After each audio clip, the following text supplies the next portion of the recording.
First, live, local. This is First Alert Weather Extra.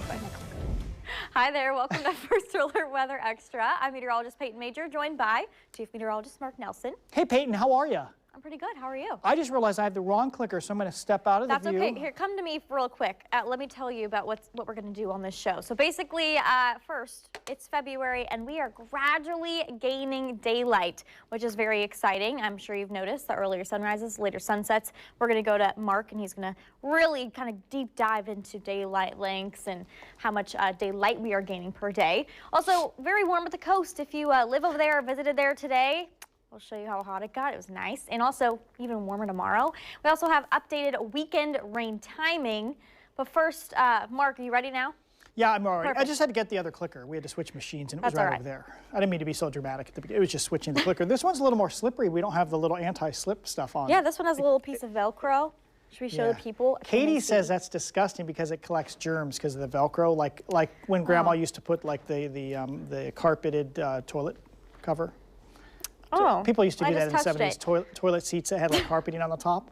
Yeah. Anyway, things are going downhill. So let's talk about. Go to Mark for the daylight. I feel a whole bunch of daylight. And we're going to do some Climo stuff. It's actually some more fun, interesting stuff. So which isn't directly related to the weather, but we'll do it. So you probably noticed I've noticed it's starting to get light a little bit earlier here. So sunrise today was 7:29. So that's about 20 minutes earlier than it was back in early January. We're going to gain about 10 minutes or so, actually more than that, coming up over the next week, and then 2 weeks, and then 3 weeks. So by the time we get to 3 weeks from now, the sun is coming up in the 6 o'clock hour. Woohoo! So that's always when I always notice in February, both in the mornings and in the evenings, that's when it's like, oh, we're pulling out of the darkest time of the year for sure. It gets pretty noticeably brighter. And here we go. Oh, nicely timed here to show this today. It's on the 10s. Yeah, it's so clean. So clean, kind of like metric here. So tonight the sunset is at 5:20, so we've gained almost an hour in the evening. Okay, and then we gain about 10 minutes every week here. So that's quite a bit. So 10, 20, yeah. In fact, I got the next graphic, which I was going to calculate on my own, but instead I've got a graphic to show you. So in January, we gain about, across the northern states here, we gain about 50 minutes of daylight. You notice you don't gain as much to the south because it doesn't change as much, as the seasons go on down at the equator, it doesn't change hardly at all.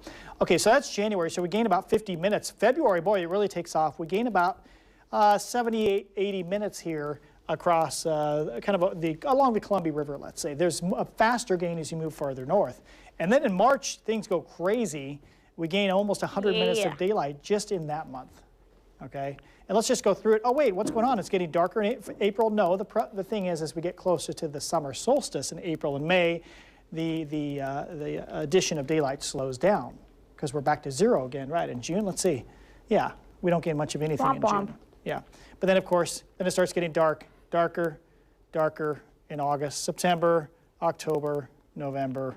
Yeah, anyway, the point is there that we're going to gain a lot of daylight coming up the next few weeks. And of course, it takes a while for the Earth's surface to start collecting that heat as the sun angle starts going up and the sun starts giving more energy to the ground. So there's a lag, as what we call seasonal lag. So yes, the average high temperatures are coming up very slowly. We're up to 49 now, whereas at the beginning of January it was 46. But by the time we get to mid-March, spring break is about 60. So actually tomorrow's, oops, I just gave it away. Tomorrow's high temperature, about 60, is like what we would typically see, let's say, around spring break or the beginning of April. All right, now the average low is a little slower to warm up. But you see average low is 36, 37, or 38 for almost 3 months, January, February, March. And then we see quite a quicker rise as we get into February. But this is interesting, the record highs and the lows. We talked about this last night. Yesterday, Groundhog Day, is the anniversary of Portland's coldest day, February 2nd of 1950. And in February, we've been as low as -3. What I don't have here is a chart of February itself. It's pretty interesting because once we get past about February 7th to 10th, the extreme low temperatures disappear from Portland's climate record, basically saying if we're going to have a huge Arctic freeze, where it gets way down, to 10 degrees or lower. It hasn't happened that much in the past, but it has only happened before February 10th. Nights start getting shorter, and it just isn't possible in our climate where we live for it to get that cold. The same thing happens with the daytime highs. Once we get to about February 15th, it's pretty tough to keep Portland below freezing during the daytime. It did happen in 2023. We had that snowstorm, 10 inches of snow, a high of 31, I believe, the next day. That was I don't remember the date, but it was it the 20? It was in 2023. It was around the 20th or so, February. But that's pretty rare. All right. And then you see the all-time highs. February last year we did hit 71 degrees. All right. And we've been up to 82 in March, and then you see the all-time highs go up, and you see that everything goes up, and then everything comes back down. Fun little graphics. We like to talk about that. Is that it? Oh no, I've got then the rainfall. This one always annoys me a little bit. So the wettest months are November, December, and January, and actually drops off significantly in the month of February, but then it stays the same. It actually goes up slightly in March. Now, throughout my career, that's changed slightly. Basically, February and March have about the same rainfall, but then it cuts off. Then it really cuts down. By April, we're heading into the dry season. Not dry, but drier time of the year there. Is that the last graphic I have? I think it is. Okay, coming up in just a few minutes, I want to do this after Payton gives you all the big picture look here, because yes. First we got warmth, then we'll get to the colder stuff in the Cascades, and we'll be looking for any storms along the coastline. Perfect. So I'll be back. We'll come back. I actually just got a nice graphic idea, Mark, that sparked my interest to do a monthly, day by day record high, record low on a graph. You know what we could do also? I think we should set it up, folks. This is how we do stuff behind the scenes. We could just do it from a CSV file, so that way we could just punch in the monthly number. Oh, wait, no. Well, I guess this is why we do it behind the scenes, because you don't really care what we're going to do. Yeah, people are tuning out. We got to give them back. Okay. Oh gosh. Oh no. Do not click on Netflix. No, not yet. Yeah. Don't turn Netflix to say. It's Okay. not time to stream yet. Let's talk about 70s. We all like those. It's like the perfect temperature. I'd say most people would agree that 70 is one of the best temperatures you can have. Pretty well, nice. at the coast, it's going to be near 70 in a couple spots tomorrow. Let's look at a time lapse at Seaside, and you'll see the big change that a lot of us experienced this afternoon. Oh yeah, all those clouds. It really kind of took over. So luckily we had a nice warm morning for most locations, and that allowed us to warm up. But then we had a nice little cap there once the clouds rolled in. It hindered our ability to get very warm. Satellite view, I paused it at noon because you could see there's still some lower clouds trapped in the Central Valleys. We gave you the first alert about that yesterday. But also right here, right along the Columbia Basin, seeing some low-level clouds, and that also impacted the high temperature earlier today. Here's our observed highs. You can see that. So first coast, so nice. 64 in Newport and Tillamook, 63 in Florence. In Portland, we got to 56, a little cooler up in Kelso, and 63 in Roseburg. But yeah, in those areas where the fog lingered, it was just really hard to warm up, and then also the clouds took over the second half of the day. Hood River was 46, and the Dalles was 46, so there's the low-level clouds that, again, really stopped us from warming up as warm as we thought. 52 in Madras, 60s in Redmond and Bend. It was just a really warm day overall. We knew that high pressure was strong, and stretching all the way even into eastern Oregon and Baker City and Ontario. Okay, looking at our strong high pressure overhead, there it is. It's building, and it's actually really strong. It's just going to sit here for a couple more days. So we got lots of sunshine and warm temperatures on the way. Step all the way so you can see. Yet there's all the cold air that's still over the East Coast. Those poor, poor people. All right, here's our observed highs today. It was 82 in Phoenix. 73 in Las Vegas. I showed this graphic so you can see that it's not just us. Everybody's getting a nice dose of the sunshine on the West Coast. And then we'll go over to that cold area. Oof, yeah. Chicago is 29 as our high today. Their high today. Boston 33, 16 in Fargo. Okay, here's our highs versus records. So we've definitely been really close to record highs. Today, we didn't quite get there. 62. 62 is our record, right, Mark? For today? Maybe 64. Yes, it was 64. I'm sorry. 64. Yes, it was 64. 62 was our forecast. That didn't really work out because of the clouds. Nope. That's all right. We'll try tomorrow. Today is tomorrow. perfect, friends. We are trying. We are more accurate than the groundhog. You can watch yesterday's first alert weather extra for that one. 60 degrees forecast high for tomorrow. So we'll see. It all depends on low-level clouds and how that impacts our afternoon highs. But we may tie a record from 2018. And on Thursday and Friday, 57s are forecast high, and we're within a degree or two of the daily record high there. Also, again, going back to the Southwest, Los Angeles, forecast high for tomorrow is 85, record's 84. I was in 2001. And then Phoenix, they might have broken a record today or yesterday. Can't remember, but yeah, you can see 86 in 2025, so just a degree below that. I don't think Tucson's going to get their record from 2025 as well.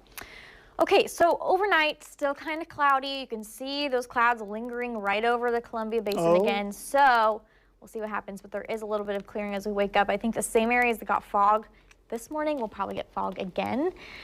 We'll see. Partly cloudy, most locations west of the Cascades. Eastern Oregon, partly cloudy as well, with lows, excuse me, in the 20s and 30s.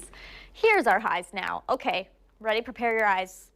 There we go. 70s in Tillamook, Lincoln City, Astoria, Newport, still in the 60s. It's gonna be so nice. Maybe we should all take off work. I didn't say that. I didn't say that. Looking at the valleys. Wait, you are off. I am off. Funny how that works. I'm telling the people. Now's your time. You're feeling a little sick. Okay, looking at our areas of fog in the valleys. Highs, again, 50s to low 60s. We'll see. We'll see if we get there. It might be like today where the clouds hinder our ability. The gorge, kind of a mix of conditions because of the east wind. So probably a little sunnier where the wind is, stirs up the atmosphere a bit more, but where it's stagnant, we could see the clouds and fog. Mount Hood, mainly sunny and warmer. 50s at Timberline and Meadows. We don't want to see that this time of year, but the sun angle's pretty high and snow melt is inevitable. Eastern Oregon, areas of fog to the north, and then otherwise nice and sunny, 50s and 60s. So let's look at our new model run that just came in. You can see again, the clouds will most likely start to veer north overnight. And Wednesday is going to be a beautiful day once that fog clears if you are stuck in fog. Lots of sunshine, again, besides that little area. It's still showing this on our model here, Mark, which is interesting. I see that, yeah. So we'll see what happens there, but I do think that we still have lots of sunshine. A large majority of our area will see sunny skies Wednesday, Thursday. Friday, interesting day. Not only the fog and clouds lingering there in the basin, but we also have some clouds that are kind of right up on along the coastline, and so we may see just a few sprinkles there, hit or miss. We'll see what happens, and then in the afternoon, some of those clouds may start to move inland. Wind gusts, by the way, still strong. I actually think tomorrow it may get a little stronger. Let's see, or maybe it's Thursday.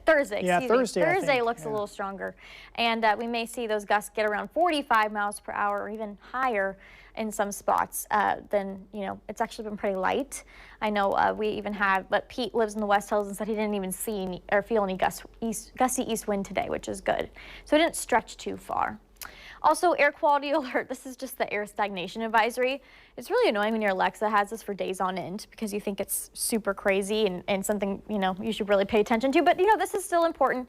Just know that it may look a little hazy in the sky and want to limit outdoor burning and wood burning all the way through Friday because the high pressure just doesn't make a lot of air movement in the central valleys. East side of the metros, you're good. Okay, so we are tracking a weekend pattern change, and we'll look at our jet stream first. You can see that high pressure is still strong until about Friday. Friday, it's going to start to weaken, push to the south, and we finally have a wetter, cooler pattern on the way. When I always say cooler, I know a couple of you were like, oh my gosh, are we going to get snow? Probably not. It just doesn't seem like it's going to be that cold. We need Arctic air for that to happen. When we say cool, we just mean we're not going to be in the 50s and 60s. Probably more so upper 40s, possibly low 50s. That's very average for this time of year. So several wet systems on the way. You can see the first one will be on Saturday. We'll go over timing here in a second. Probably a good, decent wave there on Sunday. Probably our wettest day as well. And overall rainfall right now, this is just our European model, showing maybe about an inch all the way through Sunday night. Oh no. Does it go away this hour? I've got it coming up here. Okay, well, we'll take a look. Oh, wait, at no, that I don't. Yes, actually, I do. Okay. I've got the horizon ready to go. Possibly forecast that coming up. That was our AI model, but here, I got a backup. I got a European model. Oh. This is showing the latest timing. So this is noon Saturday. That might be the latest arrival time. We'll see what happens. I think most of us will probably hold off to the rain until the afternoon. It may be the late morning, though. And the coast is probably going to be rainy all day. 10 p.m., and then there's a Sunday system where it's pretty much all day long, some light rain. Perfect for watching football. All right, so next 7 days. You can see here that sunshine stays all the way pretty much through Friday, but then it clouds up in the late evening. And for now, we'll say PM showers on Saturday, but timing could very easily flop and be an all-day thing. So make sure you are really closely watching the forecast. A few showers next week, Monday, Tuesday, but it starts to look a little splitty beyond that point. So that when we say splitty, it doesn't mean these uniform coastal systems that come through and bring us, guaranteed steady rainfall.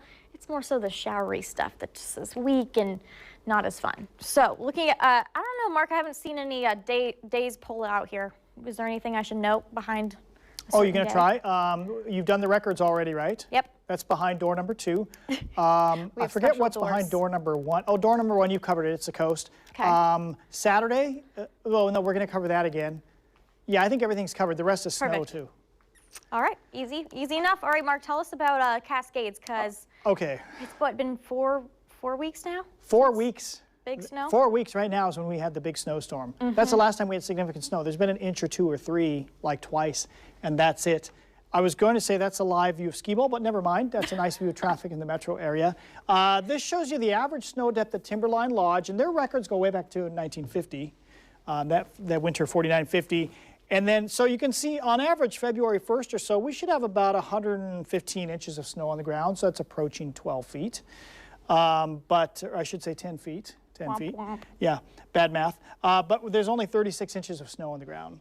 Right now, that is tracking very similar to what happened 11 years ago. In 2015, it was terrible. In 2005 was really bad as well. Those are the two biggies I remember in my career where it was terrible. And that's going back 30 years. So only 1977 and 1981 as of February 1st were lower. One of those, I believe it was 77, was especially bad. It's interesting, only one of those years really made a strong recovery at some point in late February or March. It was, it was, I think it was 81. 81 made a little recovery. No? Or was it 2015? Anyway, none of those years were like gangbusters with snow by the time we got to late March or early April. So it's probably not going to recover to normal, but we'll see. So Mount Hood area, it's at 30% of average of snowpack. We'll fly through this because I think you know the story. I think we covered this a few nights ago. All the basins, 20, 30, maybe 40% of average, which means there's 60, 70, or 80% of the snowpack is missing. Lowest snowpack on record for some areas. There's still a chance for cold and wet pattern in late winter. We could make up a lot of ground, you know, from mid-February to late March. That could always happen. But most years this bad didn't see a big recovery. So there's growing concern, of course, for the summer water supply. All right, this tells a story. Snow level forecast. Off the chart right now, but then, ooh, nice drop. And really, once we get to Sunday night, I've noticed for most of the following week or beyond, those snow levels are at or below the Cascade passes, sometimes as low as Sunset Summit, you know, beyond our 7-day forecast. So we are definitely heading into a cooler pattern, but we need the moisture, right? Uh-oh. Speaking of, is that the same model you pulled up? The old AI, which means the data is coming in right now, so I'm going to get nothing. It just said, Mark, you get nothing. Same here. Oh, never mind. No. That's okay. We got the old style text format. That never goes wrong. So as I mentioned, last real snow, like you said, Payton, was a month ago, 4 weeks ago. We're going to have light rain. If you want to go skiing this weekend, a little sketchy because you need to get in ahead of the rain on Saturday because by late Saturday it's raining because it's high snow levels. And on Sunday, maybe avoid early because the snow level falls as we go through the day. Or you'd want to stay very high. Either way, it's probably wet snow to start. I'm just saying it's not the best weekend, but I think you can probably squeeze in some skiing. And some of you, you know, I know a lot of people have like ski schools or whatever, training or whatever. You go if you have to. I do think the pattern is much better next week and beyond. So the following weekend, that's the 3-day Valentine's weekend and President's Day. They're together this year. I bet you things are far different at that time. So I think that's my main message there. One last thing, the coastal storm update. You may be wondering, since we're going into a wetter pattern, although Payton already used the word splitty with weak systems, could we be getting into a stormy pattern like we had early to mid-December? No, I don't think so. This is just the wave height forecast. Not much going on this week, of course. You want to see waves. If you want good coastal storm action, you got to be yellow and red here. And notice it's all in the green, so 10, 15-foot waves at most. That's through Sunday, and then we can go all the way through next Monday. I think that's it. So, yeah, I don't see any coastal storms coming up. And we always want to push first alert weather. We have our own weather app. We like that. It's easy. Several reasons. We have all these first alert weather extras sitting there. You can upload your pet photos. We like to see those. We use them during our shows. Those are good. Weather blog. I do that. You know, still write a weather blog after, good Lord, it's 20 years. Podcasts. We're going to record a podcast tomorrow, so you will get a push alert on your app when the podcast is out. So that's helpful. What else is on there? Radar. We got radar. We got the forecasts, which are not just some AI, you know, Apple forecasts. We actually input each day. We actually make sure it's right. We do. Okay. So we got a lot of content on there. I dare say we have more content on our app and on our website weather-wise than any other TV station in Portland. I've cruised the other sites. It's like, meh. Yeah, I could agree. Yeah. All right. Well, and also we had a really fun episode yesterday. Should I say episode?